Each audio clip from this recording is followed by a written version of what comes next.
Welcome to Nature's Guardians. I'm Micah Siegel, and each week I talk with people working to save and help animals around the world. They are nature's guardians, and you can become one too. Today I'm talking with Grant Fowlds from Project Rhino. Welcome to the show, Grant. Thank you, Micah. What a pleasure to be here, and well done on all the great work. If I had started at your age, I would have changed the world already. Great. Okay. So tell us about yourself and what you do. Yeah, Micah, I work in conservation, mainly rhino conservation, as a director of Project Rhino.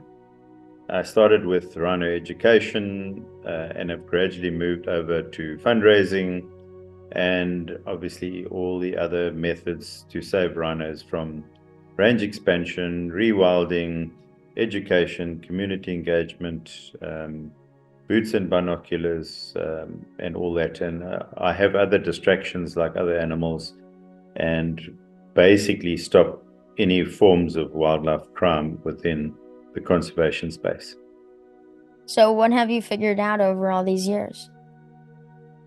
Yeah, I've figured out, that if we carry on doing things the way that the past is, we'll probably lose our planet and we'll lose all our animals, So we have to keep changing the way we do things, from, conservation maybe being sustainable, or conservation adding value to people in communities surrounding parks, and also just loving nature and respecting it the way that our makers did. So, what are your top priorities? What do you think should be done most urgently? The priorities are the use of technology, the latest things like cutting the rhino horns off, which we hate doing, but it is a temporary intervention to stop people killing these animals. Also, we've lost so much habitat in our world of wild spaces. So all animals actually, but rhinos specifically, have become very expensive to farm or manage or have in a preserve, as you call it. We call it a game reserve. And the value of them has dropped because they are expensive to protect. And farms or game preserves do not derive enough benefit from the rhino itself. So yeah, lots of different things, and we have to keep taking animals from threatened places to animals that, to areas that don't have a threat, that are safer in parks. Where are rhinos doing well? Well, they were doing well. There were there were 100,000 rhinos a couple of years ago, and through, the exploitation of these things for a myth of their horn or for gifting, have dwindled from, losing 80 to 90% of the Africa's population of rhinos. And the same has happened in India, the same has happened in Nepal, in Indonesia. It's even worse.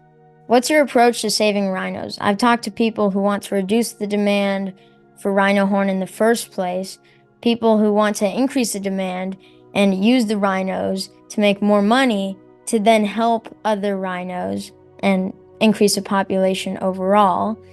So what's your approach?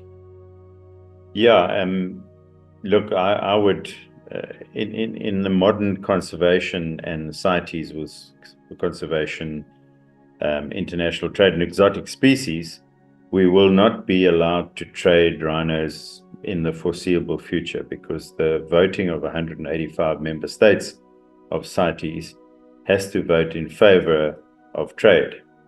And, if you go to these every 4 years, we have these conventions, and at the moment they will not happen. So I don't even think trade even comes into it. And if I do say trade will save the rhinos, and I do believe there should be a value, other people hate me for saying that you should not shoot a male rhino at any age.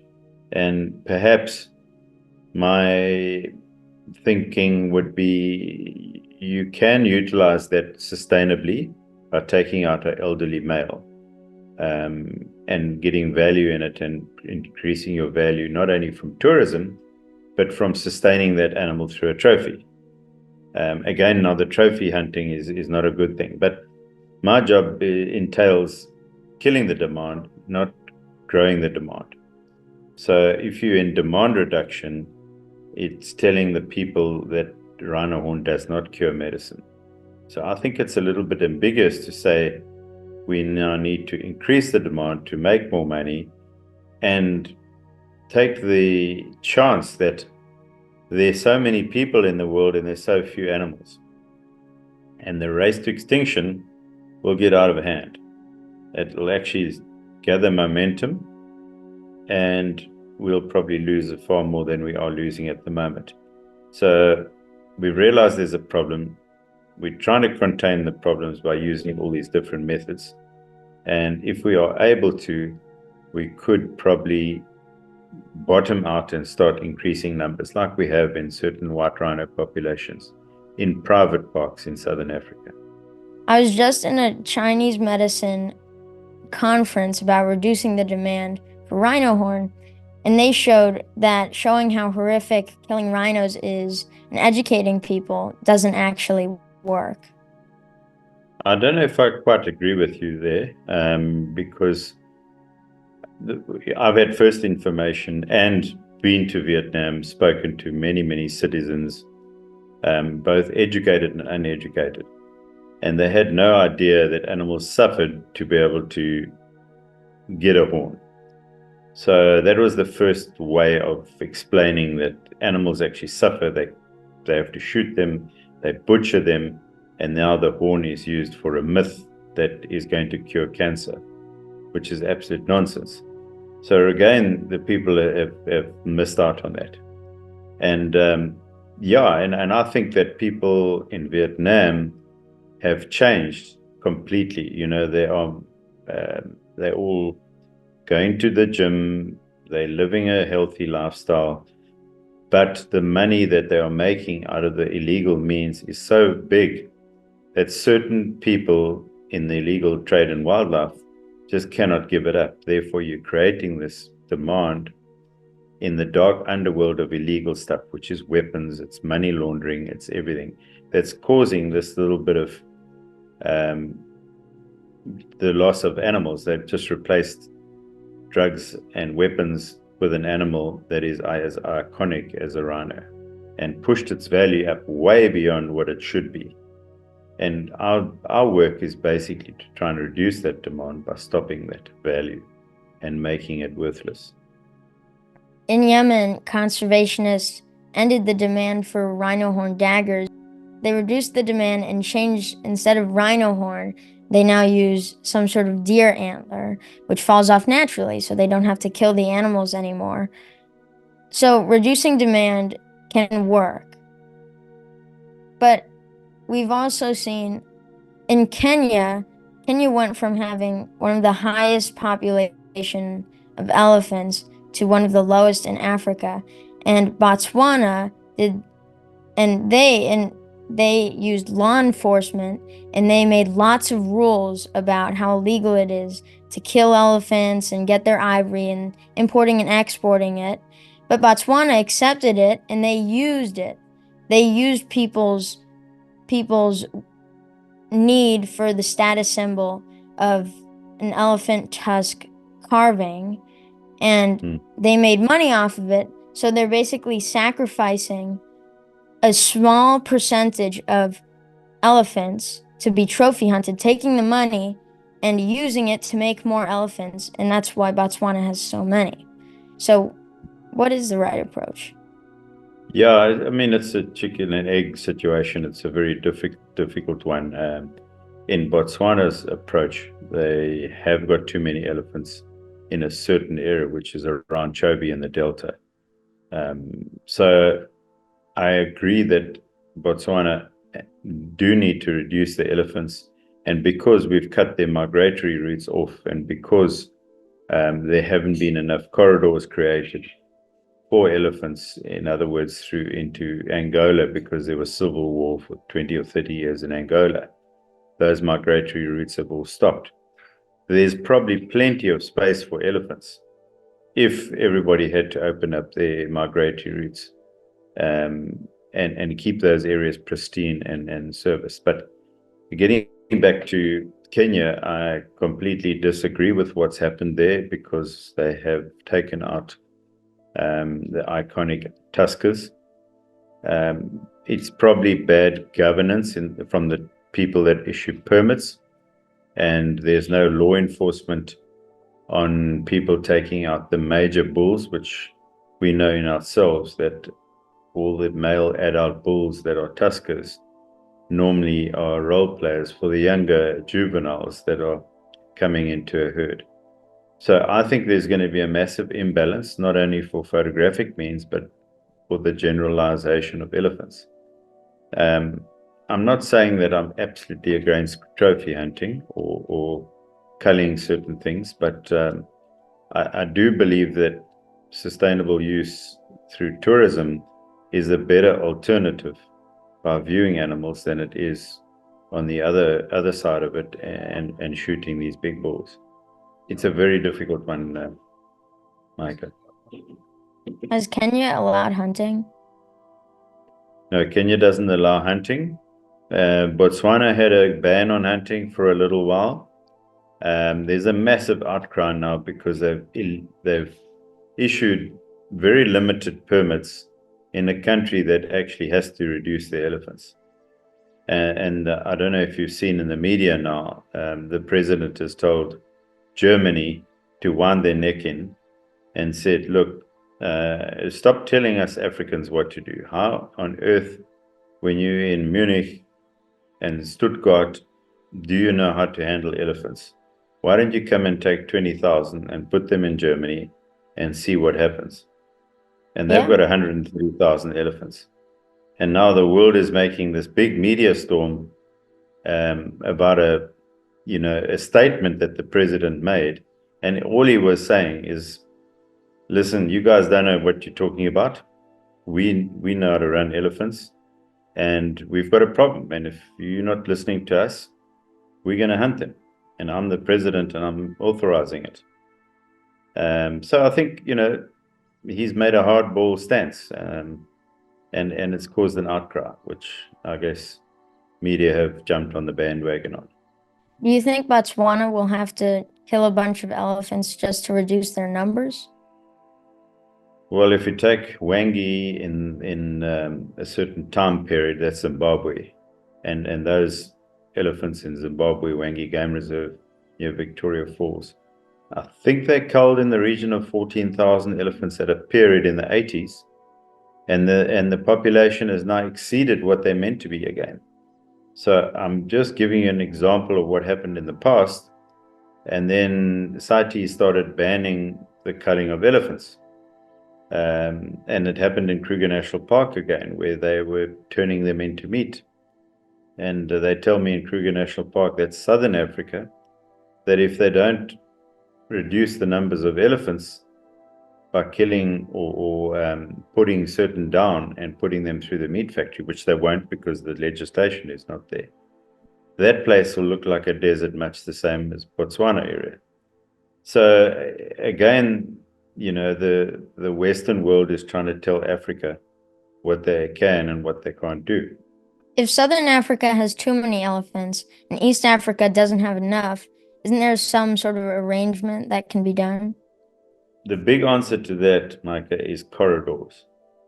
Corridors of hope and corridors of vegetation, less people, and stopping rural sprawl, urban sprawl, underpasses, bridge over, getting money from the Western world and sticking to a plan. These are mega herbivores that require incredible space, and our space has to be managed properly in the biodiversity context, from planting trees to creating water sources and creating corridors. It sounds easy, but there's still time, And the way everything is growing now, there's not going to be time. The populations of elephants are either stuck in a small area and are too big, or they're too small. So we're getting extremes in certain areas, of too many, and then big areas of tract of land where there was civil war, like Angola or certain parts of the Congo, that can take these elephants. Where in the world are rhinos doing well? We actually doing very well in certain areas with black rhino in southern Africa. Namibia are doing extremely well with black rhinos. South Africa, white rhino populations are doing well. They're doing badly in certain national parks, but there are some national parks in southern Africa that are doing extremely well. Those that are well governed, well protected, have a very good and stable workforce that have all the satellite equipment that they need. They have the boots and binoculars. Those areas are doing well, but ones that have corrupt people within their midst are doing very badly. So I would say that Kenya are growing again after having some issues. Africa parks have now reintroduced animals into Chad, into Rwanda, Akagera, back into Garamba in the Democratic Republic of Congo. I was there 2 to 3 days ago. Tanzanian rhinos have bred threefold. Zambia have got a threatened population, not doing that well. Mozambique have started improving, and Malawi have taken from South Africa. So there's a little bit of hope by distributing these rhinos to places that are well managed. So there are places that are doing well, and there are places that are in the media that are doing extremely badly, and they're getting all the attention, and the ones that are doing well aren't being publicized. So what's happening with poaching in Kruger National Park? Kruger managed to do some good work. They've dehorned a lot of rhinos. They've had a lot of funding because it's an attractive place to work in. It had one of the largest populations of rhinos in the world, so it attracted serious tourism potential as well. So the government saw a need to cut it down and move rhinos out of an area that was threatened into an IPZ, which is an intensive protection zone. So they moved all the rhinos down south. They dehorned them. They put in all sorts of systems, aerial surveillance, more helicopters, more boots and binoculars, better management. They did lie detector tests. So anybody that had given advice out to a poacher was then addressed because they lied to their bosses. And based on the lie detector test, which they failed, they were dismissed. And if they do that thoroughly, they start weeding out all the rubbish.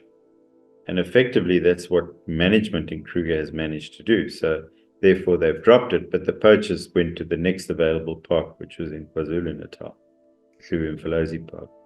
And that's where last year the statistics have lost over 312 in one reserve. What do conservationists do with the horns that they cut off from the rhinos? Yeah, that is something that is very confidential because, I don't control that. It's a government law or a CITES law to actually take those rhino horns and mark them, DNA them, and put them in a vault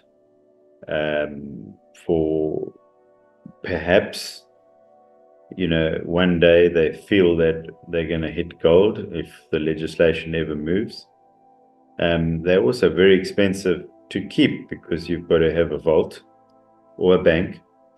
And, they do have, they decay if there's any bugs or anything like that eating them. So you've got to fumigate them and all that sort of thing.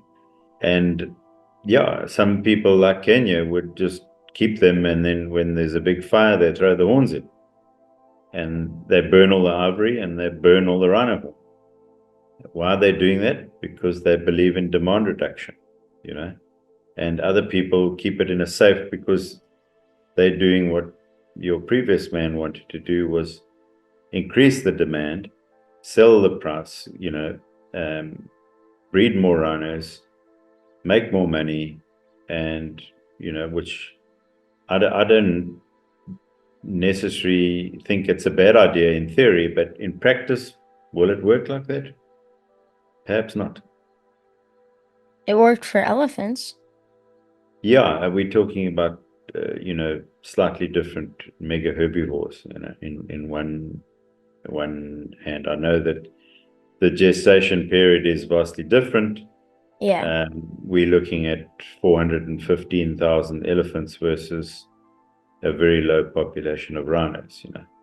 And a guy like John Hume, who did an incredible job by keeping his rhinos alive where everything else was being killed in Kruger Park, for example. He did well by breeding a gene pool that is perhaps a data bank for the future of rhinos in the world. So we're talking about a very controversial subject here. So your philosophy is horns should stay on rhinos and demand should go to zero. Yeah, absolutely. That would be the perfect world. It isn't like that because rhinos are being killed, and we're losing a lot of rhinos. And yeah, there's only one way, is to drive the demand down until they stop killing them, and then let the horns grow and put those rhinos back into larger areas that are safe with the right habitat and the right balance, with elephants and rhinos and a prey base like lions that can eat antelope and live in harmony and utilize people in the correct manner to come and view them. What kind of conservation do you do with kids? So we educate kids from early childhood development, because we believe that we're led to believe that a child of 1 to 5 years old is at its highest learning potential, where they realize that good food gives you a healthy brain. An animal imprinted on a school or a building at an eco school from a small age with the right care is starting to improvise that child to be a future leader. What other kinds of things are you and the Rhino Project doing to help rhinos? So we're supporting a lot of technology. We're supporting a lot of community conservation, which is educating 1 million children in education, a project called Rhino Art. And we employ dog units, and we also believe in range expansion, which is rewilding, taking animals, working with one of our members called BREP, Black Rhino Expansion Program, sponsored by World Wildlife Fund, where every year they take the surplus animals and put them onto new places. And as soon as they get to capacity, you either expand the piece of land or you move those animals to another project, which is earmarked long in advance, 3 to 5 years in advance, carefully calculated with the right DNA, the right database research and collars, and everything that gives you the science to be able to succeed, to get the breed successful.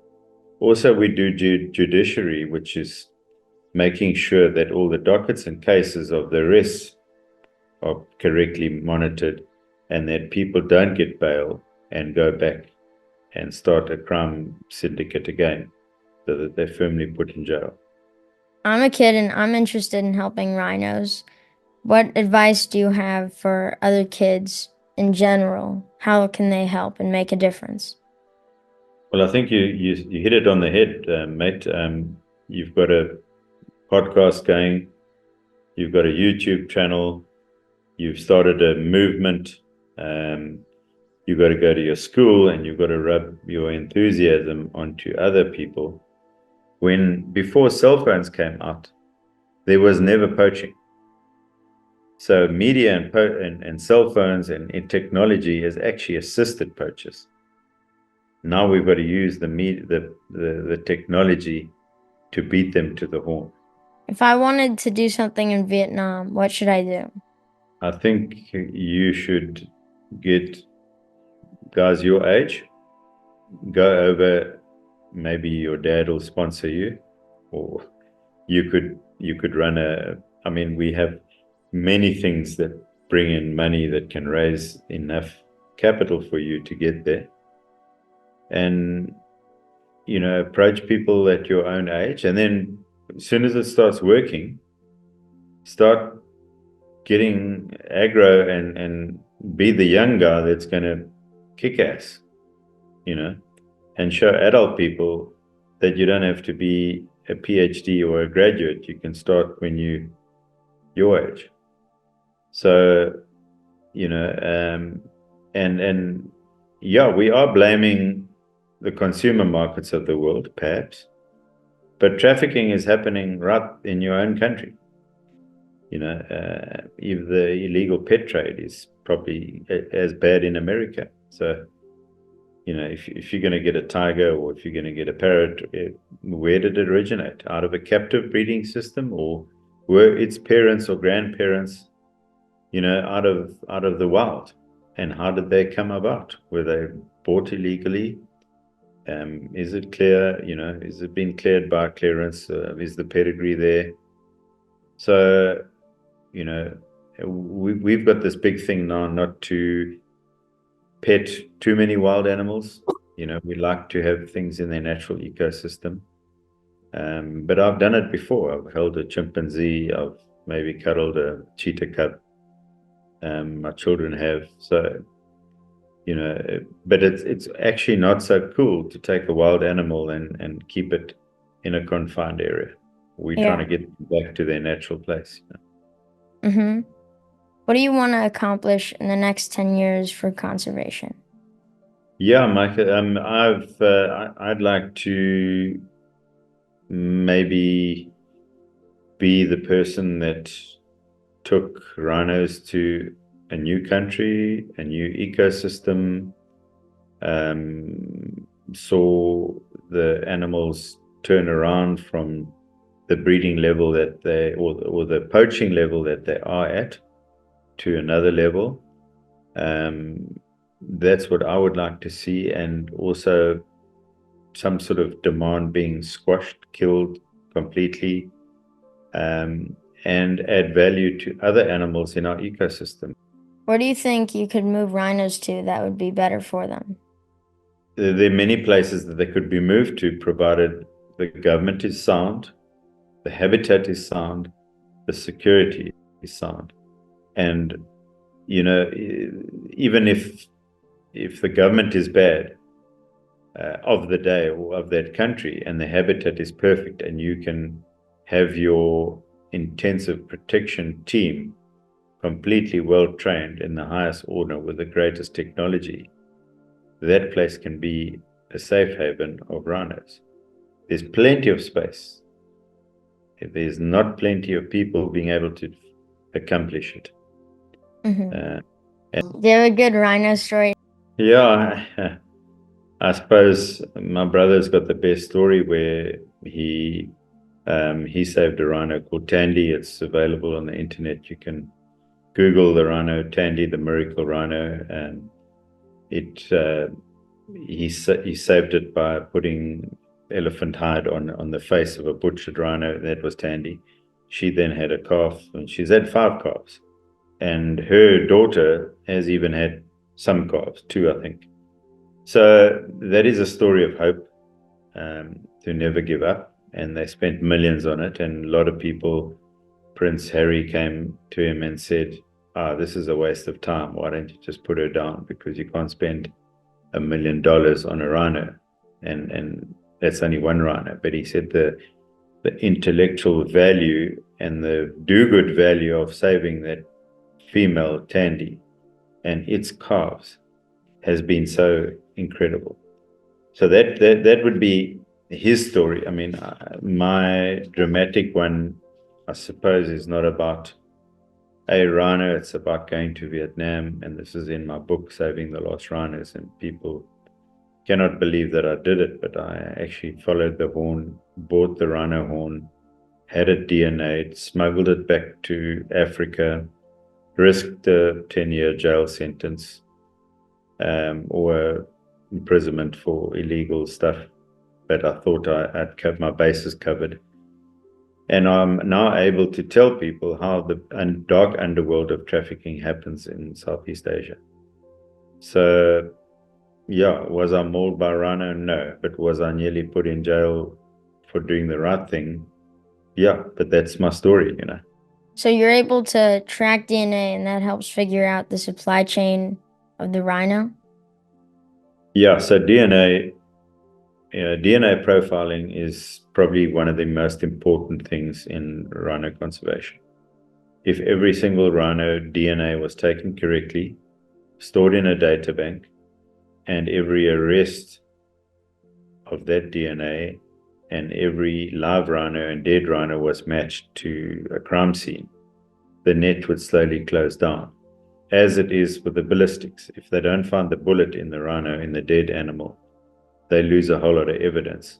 And when the cop comes, the police comes to a crime scene, if he botches any of the laws, or not having gloves on, or not taking the right DNA, or the guy's cigarette butt, or the blood and the fingerprint in the wrong place, that whole thing gets thrown out of court, enabling that perpetrator to go back into the market and do it again and again and again.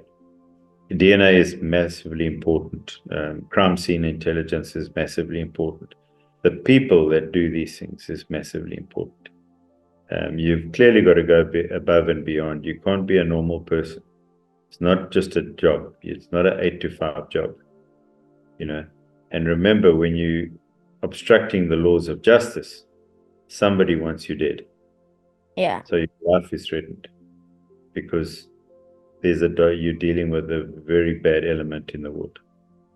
Mm-hmm. Thank you so much for talking with me today, Grant. And thank you for watching. You can help animals by hitting the like button and subscribing to this channel. I'll see you next time on Nature's Guardians. Bye. Thank you.